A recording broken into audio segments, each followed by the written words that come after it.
Esselamu alaikum wa rahmetullahi wa barakatuh. Paqja e bekimet e Allahut qofshin mbi ju të nderuar dëgjues. Sa i përket moralit, medhhebi ynë është medhhebi i buzëqeshjes. Hazreti Fatimja, paqja qoftë mbi të, mëshironte të gjitha mësimet e të atit profetit Muhammed, paqja e bekimi i Allahut qoftë mbi të, i cili thoshte: buzëqeshja jote ndaj vëllait tënd është lëmosh, është sadaka.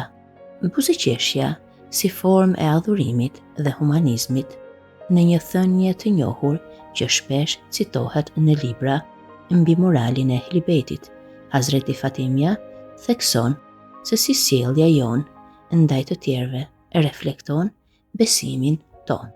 Allahu i madhëruar po ashtu e ka bërë mirësinë ndaj prindërve mbrojtje ndaj zemërimit të tij.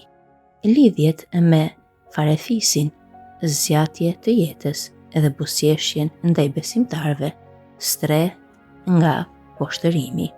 Këto thënie tregojnë se buzëqeshja nuk është thjesht një gjest social, por një veprim që i jep individit dinjitetin dhe e mbron atë nga vështirësitë e marrëdhënieve njerëzore.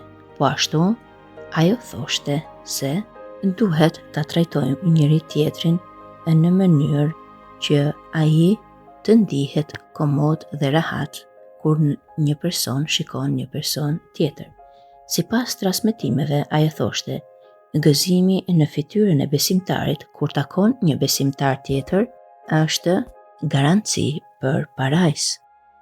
Gjithashtu, Hazreti Fatimja, paqja qoftë mbi të, ka thënë: ai i cili dëshiron të jetë prej xhenetlinjve, pra prej personave të xhenetit, duhet me patjetër të jetë i buzëqeshur me njerëzit e vet.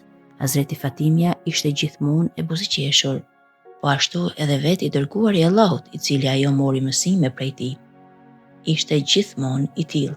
Të gjithë imamët ishin të buzëqeshur. Ata nuk qëndronin të ngrysur.